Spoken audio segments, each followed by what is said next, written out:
ఇది మా అక్కయ్య వాళ్ళ ఇల్లండి. మా అక్కయ్య వాళ్ళు లక్ష్మీదేవిని ఎలా ఆహ్వానించారో మీరే గమనించండి. చక్కగా ముగ్గులు వేసి, రంగులు వేసి అమ్మవారిని చక్కగా ఈ విధంగా ఆహ్వానించారు. ఇది తులసి కోట అండి, అక్కయ్య వాళ్ళ ఇంటి దగ్గర. రోజు నిత్య పూజ జరుగుతుంది తులసి అమ్మవారికి. ఇట్లా ఈ విధంగా పూజ చేసుకుంటారు. తర్వాత ఇది కూడా దొంగతనంగా తెచ్చేసిందండి నా దగ్గర నుంచి. తర్వాత అడిగితే చెప్పింది, ఇట్లా దొంగతనంగా తెచ్చి పెట్టుకుంటే మనీ ప్లాంట్ బాగా వస్తుంది, డబ్బులు బాగా వస్తాయి అని. చాలా చిన్నదండి, 2 కొమ్మలు ఉన్నాయి దానికి. 2 ఆకులు, ఒక చిన్న కొమ్మ ఉంది.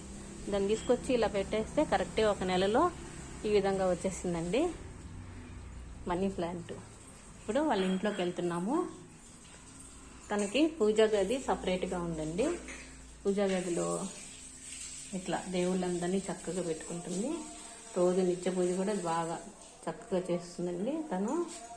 తను కూడా ఇట్లా దీపారాధన చేసి లక్ష్మీదేవిని ఆహ్వానించారు ఈరోజు అక్షయ తృతీయకి. ఇక్కడ వచ్చేసి మళ్ళీ అక్షయ తృతీయకి అక్షయ కలశం అనేది ఒకటి పెట్టారు. అదేంటంటే ఒక అక్షయ పాత్రను పెట్టేసి దాంట్లో ఫుల్గా వాటర్ నింపేసి దాంట్లో ఈ విధంగా పువ్వులు పెట్టారండి. ఇట్లా పెట్టినందువల్ల ఇల్లు అక్షయంగా ఉంటుందని ఒక నమ్మకం.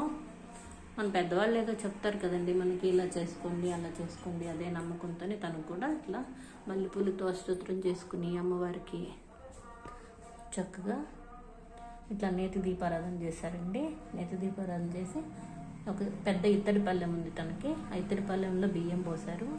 బియ్యం పోసి ఆ బియ్యం మీద ఇట్లా ఒక మట్టి పాత్రలో చక్కగా ఉప్పు నింపి దాని మీద ఒక చిన్న ప్రమిద పెట్టి ఆవు నేతితో దీపారాధన వెలిగించి లక్ష్మీ స్తోత్రం చేసుకుని ఇట్లా ఎర్రని పుష్పాలతో పూజని చక్కగా తయారు చేశారండి.